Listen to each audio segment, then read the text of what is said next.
I'm Dr. Jay Anders, and this is Tell Me Where It Hurts, where we discuss some of the big challenges in health IT and how we can solve them so clinicians can do what they do best, care for patients. I'd like to welcome everybody to another episode of Tell Me Where It Hurts.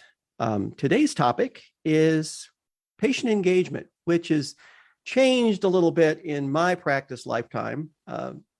So starting out, my patient engagement was a pager call from an answering service with a patient on the phone. So that was my patient engagement strategy for the first 15 years of my practice. And thank goodness it's gotten better. So no more of the midnight calls with a brittle diabetic. There's other ways to manage that now and head it off. So today we have Robin Wiener, who is an executive at CPSI and founding partner of Get Real Health.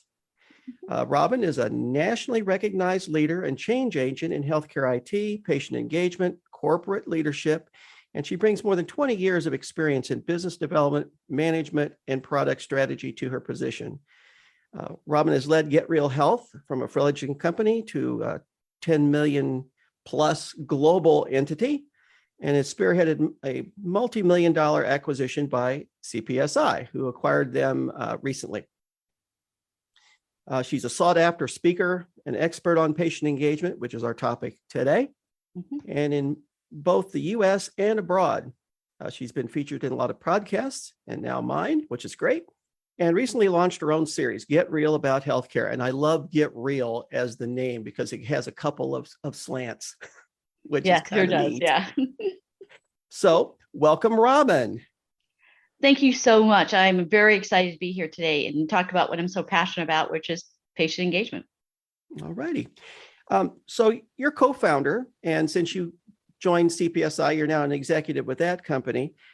Tell me a little bit about how you got to where you are in your pathway to healthcare IT. It's an interesting one based on your background in fashion when you first started. Absolutely. So how do you see yourself in the healthcare system with Get Real Health? And is Get Real Health a patient engagement company, or is it other things? Well, to start with my past is I went to University of Connecticut, go UConn, for fashion merchandising and fashion design.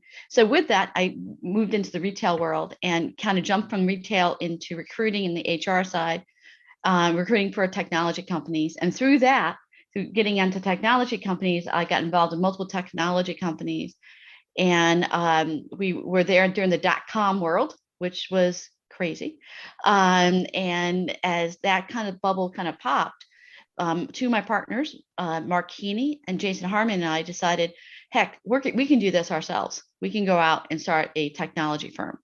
So that's what we did. My side being the people side, bringing the right people in, going at the right clients. Jason being a phenomenal solution architect, and Mark being a phenomenal businessman and network engineer. And through that, of course, just after we launched, 9/11 happened.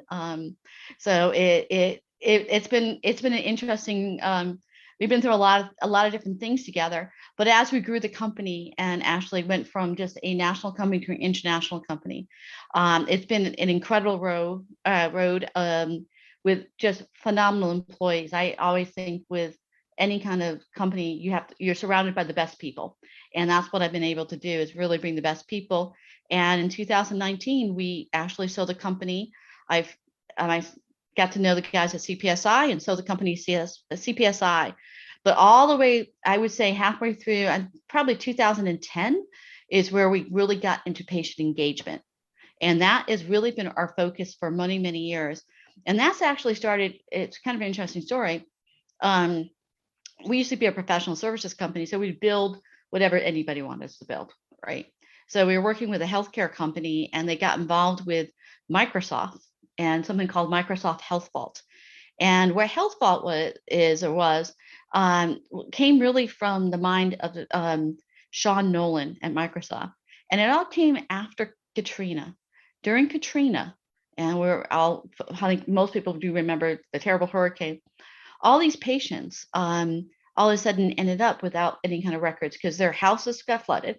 So all their records are gone. their doctor's offices were flooded. The hospitals had things on their network, but back then, all the computer systems were in the basement. They got flooded. So these patients are showing up in Houston and in Dallas with a handful of pills and going, I don't know, I'm not sure what the pink one does, but I have cancer and I don't know where I am even in my regiment, or all those kind of different things. So people were really lost. And Dr. Edge, you probably remember this. I mean, it was a terrible time. And what Sean came up with is, why don't we have this information handy for patients in the cloud, where it's safe and secure and they can reach it as long as they get an internet connection? And we thought, wow, this is brilliant. This is absolutely want to be. My partner, Jason, is a type 1 diabetic. I have a heart condition. So all of us were very in tuned to, wow, what if that happened to us? What we do? So when we started the company, we wanted to make sure we had a mission. What did we want to do with what we're building? And all of a sudden, this was like, ding, ding, ding, ding. We know what it is.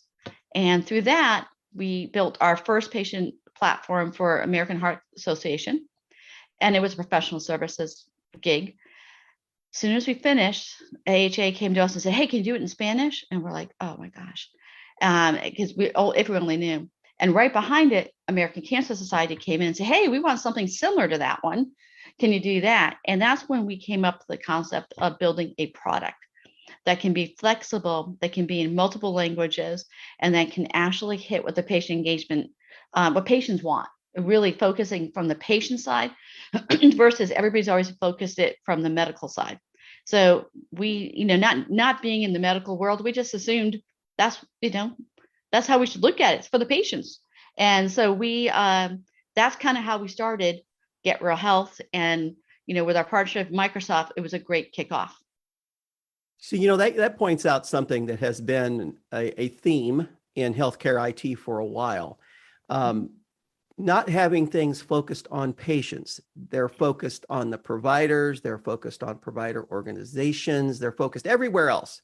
Yeah. But very rarely are they focused on the patient, which is really where they should be. So it sounds like you're filling a really needed gap in this world of healthcare IT. Now, I did a little research, and Get Real Health is in a lot of different legs of healthcare, payers, provider practices, things like that. So tell us about how those various organizations use what you provide. I'll start with my biggest one, actually, and that's up in Canada. We have over 2 million people using the platform in Canada, and it's being used through the population from the provinces of Alberta, Canada, and Saskatchewan, Canada. So this is actually through the Department of Health there. So we are the patient engagement platform for both of those provinces. And so up there, in when you go to social medicine, it's a little different from here in the United States. And there they hash a little bit more centralized. So we connect into the central database, which is the HIE, Health Exchange up there. And we are able to give all the citizens of each one of those provinces the ability to see all their information going from any practice, hospital, or even pharmaceutical, to be able to have one place to look for their information. And even in Saskatchewan, we were the vaccination passport for them, that they were able to get. Nothing more motivated to Canadians than telling them that they can't go to a hockey game unless they have the vaccination passport. You wouldn't believe the pickup we had on that one, which is great. But that, so in Canada, so we have clients from Department of Health. We just launched in Abu Dhabi 2 weeks ago with the Department of Health for the citizens of Abu Dhabi, to everything from in Canada, our partner is TELUS, which is a telecommunication company. So we work from everything from DOHs all the way down here in the United States. One of our newest clients is Steward Health, and at Steward Health they have 650 clinics and 40 hospitals, and we are the digital front door for them, meaning that there's only one patient portal, not for just the clinics, which is usually, and you have something different for the hospitals and something different as you go across the country. For Steward, there's only one place that you have all your information flowing, including pay your bill, schedule your appointments, do secure messaging and telehealth. So it's really taking that patient and putting them right in front, right in the middle, and say, hey, this is how we're going to retain patients, how we're going to get them to pay the financial side of their piece, but also educate them to keep them healthy. And that's where we brought care management tools in that to be able to support that. But those are some of them. And then we've done a lot of work with nonprofits, lots of conversations right now in the payer group, and even some research projects utilizing, if you think about when you do a research project or a trial, you really need to get that patient information in. And I think that is the future of seeing what we're doing with patient engagement, is giving access to clinical trials to anybody in the world now, because you don't have to be in location to be able to get those clinical trials. They can monitor you from afar. You know, that's a thing that I'm seeing more in healthcare IT. Almost all EMRs have patient portals. And the problem with patient portals, as you well know, is it's just for that particular instance. Right. So an Epic system has a patient portal for this instance of Epic. The hospital down the street that has the same has a different instance. Right. So it makes it such that it's very hard for patients to actually, I have 3 patient portals that I log into Absolutely. for my healthcare, which is just maddening because it's just maddening. It and is. That really isn't the best way to do it. No, it isn't. And the nice thing about the governments is because of the social medicine, our ability to go in and hit a whole group of them. Here in the US, we're so segregated. It is segregated. Yeah. I remember before my mother passed away, I was her basic repository of medical information. So I would go with her appointments to different providers, different locations. I was the person. They didn't have a clue what was going on with her in some places. Yep. So do you see tools like what you're building being more pervasive in healthcare? And where do you see the bridging of the gap between patients and care and facilities? Well, I got to tell you, as terrible as COVID is, it forced technology to move faster and to get further along. And one of the biggest thing is, because of COVID, we had to go to telehealth. And because of that, a lot of doctors did not want to do that. And part of that, here in the US, it wasn't reimbursable. So now that they put the reimbursable piece on there, so now we want to make those calls, the telehealth calls, as efficient and knowledgeable as if you're walking into the door in the hospital or a doctor's office. So now with telehealth, you want to be able to bring as much information about you to the conversation. And by the way, you might see your doctor 2 to 3 times a year. The rest of your life happens at home. It happens here. And what we have found, that as we're collecting, so we're connecting to multiple devices. So the Apple Watch, your glucometer, your blood pressure scale, that information comes in, and the doctor doesn't want to see it all the time, but they want to see if something goes off the rails. They want an alert for that. So now we're bringing all that information in, plus surveys and questionnaires and things like that can actually bring this information together. So when the doctor gets on, they're able to take a quick look at that and have a more meaningful conversation in 15, 20 minutes versus taking the first 10 or 15 minutes of trying to pull that information out. They can pinpoint and say, hey, you know what? I have noticed that your blood pressure is slowly creeping up.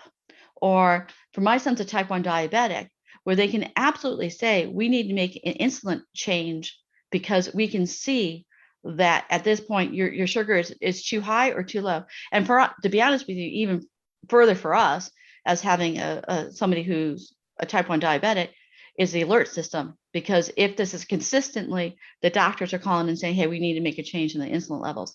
So we can see it. And then even to the point that you're talking about your mom, right? She would never probably log in and do all this. But what if she just stepped on the scale every morning? That's all you needed to do. And the reason for it, maybe she has heart failure. And if she steps on the scale is automatically connected into the system. And all she has to do is say, Mom, just step on the scale one time in the morning. Well, let's say she gained 5 pounds overnight. An alert is sent to you and to her doctor saying there's a problem. And maybe you don't have to, bring her into the hospital right away. It might be a telehealth call that you can get on and change her diuretic right then and there. And it makes her life, she doesn't have to be exposed to a bunch of things, but also you can get on it really fast where you might not see her for 3 days and not realize this has happened. So those are the kind of things I foresee happening, along with now that we're collecting this data in a really great way to be able to do with artificial intelligence, start to pinpoint trends in different parts of the country and different parts of the world that will be able to say something is happening in that region. And this is, of course, with the consent of the patients, and being able to put programs in there, or really, if we all of a sudden see a huge spike in flu in this area, come in with a flu, a flu van that comes in and gives everybody a flu shot, or those kind of things. So there is so much power here that we haven't even tapped, but we're starting to very slowly start to tap it around the world. So when Get Real Health was acquired by CPSI as part of their patient engagement strategy, CPSI primarily is in rural critical access hospitals. Yeah. That's their sweet spot. And talk about a healthcare delivery system that is spread out and non-communicative across a broad area. That's the rural health system. You have 1 or 2 doctors for 30 square miles and one 12-bed hospital that everybody goes to if they get really sick and they get transferred out. Tell me a little bit about your strategy with CPSI and how you're going to be able to really enhance the delivery of healthcare in that rural setting. Absolutely. So we are now connected to almost all of their hospitals out there to be able to give that patient engagement piece of it. They're slowly rolling it out, slowly changing it over. In the soon to be future, there will be a database so they can actually, hopefully down the road, be able to go from one CPSI location over the EMR to another and be able to get that information. So that is where we start to see some real power here. The data, the real power, because I look at some small little hospital out in Iowa that has a patient that comes in with some kind of very unique disease, and that patient doesn't get the ability to be. I live literally two metro stops from NIH, right? So the National Institute of Health. If there's something wrong with me, I've got and then John Hopkins is also 30 minutes away. So I am the mix of, God forbid something happens to me, I've got the best and the right at my fingertips. What about that small hospital out there? And if we're on a national database or a database large enough that we can tap into, and if that patient says, I consent to be into clinical trial, there can be abilities to search for people that have those certain diseases and bring them into a clinical trial. I think that's where we would love to see get to that point. But right now, even being able to move that data from one hospital to another hospital, especially when you're in such a small environment and you have to transfer that data's got to be able to go with them in a very fast way. A helicopter's got to come in and a small plane's got to come in to move them. So that's one aspect for what we're doing for CPSI. The other thing is to give them more of an international global footprint, which they really don't have. So now with us, we have brought in countries like New Zealand, the UAE, Europe, England, and Wales, and the Netherlands, and Australia, and Canada. So we've expanded their footprint around the world, and as they're getting to know more and more of that piece, and that's really where I come into play, because I really do have the connections around the world. I've been doing this for a while. So, interesting you bring up data, because I've got a couple of topics to talk about related to data. Recently, October 6th was the deadline for people mandated to do data exchange. Yes. And not do data blocking. So how do you perceive your company actually helping delivery systems comply with that? We have to. We don't have a choice. So with FHIR interfaces, we have been able to do that and be able to make PI, our meaningful use. We've been in this game for a while, and we do the piece of being able to make sure that information is not blocked to the patient. So we're able to go ahead, and we have to hit, especially large hospital systems like Steward Health, and all the hospitals that CPSI is part of it. is to be able to block it. But we've always believed in that. We've been, I'm 10 minutes from Washington, D.C., and I've been on the Hill many times fighting this from the beginning for meaningful use, which was, everybody's access, and it went down to like, if one person gives you access, come on, guys, the patient's bill of rights is really important, and they should not have data blockage. So we are passionate about it. We believe in it. So we have gone out and I work with some of the brightest people in the world, and made sure our FHIR interfaces are actually grabbing that information and connecting and calling out EMRs or et cetera that are still blocking and are still doing it. And we have no problem with doing that. And it's funny because now we work for an EMR company. For many years, we were on the other side of the fence, and fighting that.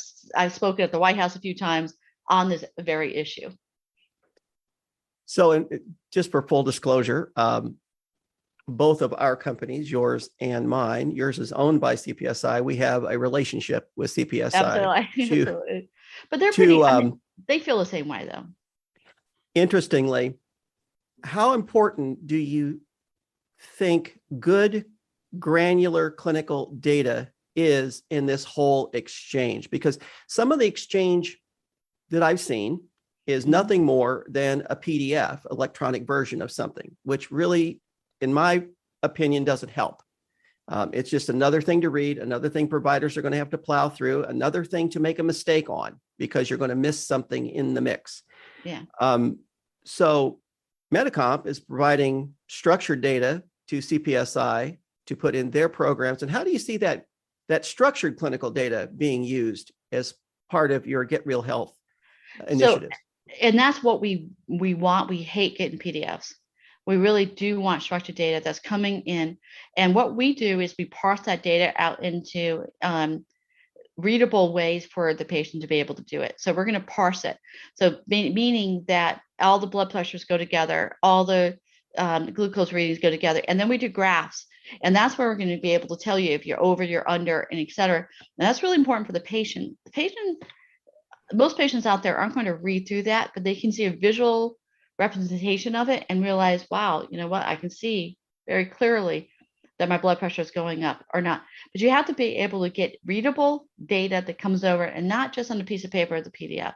It's got to be something that's put together and has an algorithm behind there that tell you if you're in trouble, if you're doing fine, even reminders to take your medication, those kind of things. But we need to be able to get that information out of the hospital system to be able to do it. And eventually, some of the hospital systems around the world we're able to actually push that information back into the EMR if it's self-entered or coming off devices or from another facility. So let's talk a little bit about the future. Where is Get Real Health planning to go into next, and what challenges and gaps do you see with what your initiatives are? Well, I think we are getting more and more into care management with action plans and et cetera. So that's going to be a piece of it. But we're really looking at the digital front door and being able to really bring in this one place for the patient to be able to come in and do something, and not having to go to the big epics in the world. Being able to do something that's affordable for these hospital systems that you can still keep whatever EMR, like for Steward Health, we're combining Athena on the patient side or in the clinic side and Meditech, and bringing that information to one place. So making it easier for the patient, but also for the hospital system, because they're actually driving. I look at what does it mean for CFO, right? CFO, everybody's going to the same place to pay their bills, right? What does it mean for the chief marketing officer? Well, when we're marketing a new event or new et cetera, and anything like that, they have one place to go to see it. The CEO, they're going to be able to see people retain. The chief medical officer, people are showing up for scheduling. If you're sending people to multiple different places to do that, you're going to lose them. And so you want to be able, we see ourselves doing that in a bigger, better way. You know, we came out with a hit with Steward Health as one of the largest hospital systems in the United States, but we're also getting a lot of interest. I'm about to go down to New Zealand, and we are working with Spark Health down there, which is part of the telecom. And we're working close with the government, and we are really going after it with this vision of being able to go ahead and really show all of this great information to one place. So that's our future. And not just here in the US, we're going to expand our US footprint, but also around the world. So do you perceive there'll be a time that, say, I'm traveling in Australia, that when I get ill for whatever reason or get injured, they'll be able to access my health records here in the United States in some shape or fashion? Yeah. So what we've done is we have an emergency access piece, which is a QR code that you can put in your wallet or on your phone or wherever you want. You can print it off, put it in your wallet. It can be on your phone, whatever. So let's say something happens and you're unconscious. They always go through, as you well know, your wallet, right? So with that wallet, they can actually go ahead and get on the QR code. QR code is going to take them to the website. It's a break the glass, right? So think about break the glass. So that's going to give them a bunch of information, especially the most important. Well, one is your family members, but also along with, and you decide what information, but your medications, your chronic diseases, those kind of things are going to have access. And it's a window of time that they get, and you know who has access to that information, so it's protected. But that's going to happen. So anywhere in the world, you'll have that QR code, and we have that now. That is important. We have the emergency access of that right now, and that to us is one of the biggest pieces. People know QR codes now. We've all learned the last 2 years what a QR code is. So being able to have that in your wallet, to be able to have people access it anywhere in the world is what we're doing it now, and we think it's the right way to go. That's fabulous. That's the way healthcare should be delivered. Shouldn't be guessing about what's going on with an unconscious patient, especially having been in that situation personally a couple of times, not being unconscious, but taking care of somebody who was. And we do it, we have a trusted sources. So it's all secure and security. And that's why we have these gates you have to go through to make sure we know who is accessing, when they're accessing, and when they can stop accessing. So I asked this question of everybody that is on our podcast. If there was one thing in healthcare that you could wave a magic wand and change, what would it be? Silos. I would knock down the darn silos. Information should flow. You should not have to deal with trying to go to 14 different places to get your records. They should be at your fingertips. And it's so frustrating. I dealt with my parents too. And having to fight hospitals to get their records is ridiculous. So I would knock down all these darn silos of data and have it one place for all of us to get better health. Because I think if we all knew what the heck was going on with ourselves and our bodies and what's happening, we would make better decisions. And right now it's just so slice and dicing and figuring out a little bit over here and a little bit over here. That's my big thing. Knock down the silos, man. That would be awesome. I absolutely agree with you, because like I said, being on the provider side of this, trying to get information from patients sometimes is not the most efficient thing to do, depending on their condition. And I absolutely think that's a great goal to have. And I love the global aspect of that. Yeah. The world's flat nowadays, right? We go and do everything around the world, and which is great, which is fantastic. But I was in Scotland this past year with my whole family for the British Open, and my kids are getting exposed to going overseas. And I want them to be able to do that, but we want to make sure that, God forbid something happens, especially with having a son that is a type 1, that somebody can give him the care he needs when he needs it. Robin, it has been a pleasure to have you on our program. If people want to get a hold of you and talk more about this or talk more about Get Real Health, how would they do that? I would start at our website, which is www.getrealhealth.com. Or you can actually go ahead and search for us on LinkedIn, or for myself on LinkedIn. And so it's Get Real Health on LinkedIn. Or for me, if you want to reach out directly, it's Robin and last name Wiener, Wiener on LinkedIn. Or you can even just go ahead and email me at robin.wiener@getrealhealth.com. Again, thank you so much. Thank you, guys. That's all for today. Thanks for listening to Tell Me Where It Hurts. Tune in to Healthcare Now Radio and Podcast Network each month for the latest episode. To learn more about Medicomp systems, visit our website at www.medicomp.com. You can also follow us on Twitter at MedicompSys or myself at MedicompDoc, or check out the show notes for links. See you next time.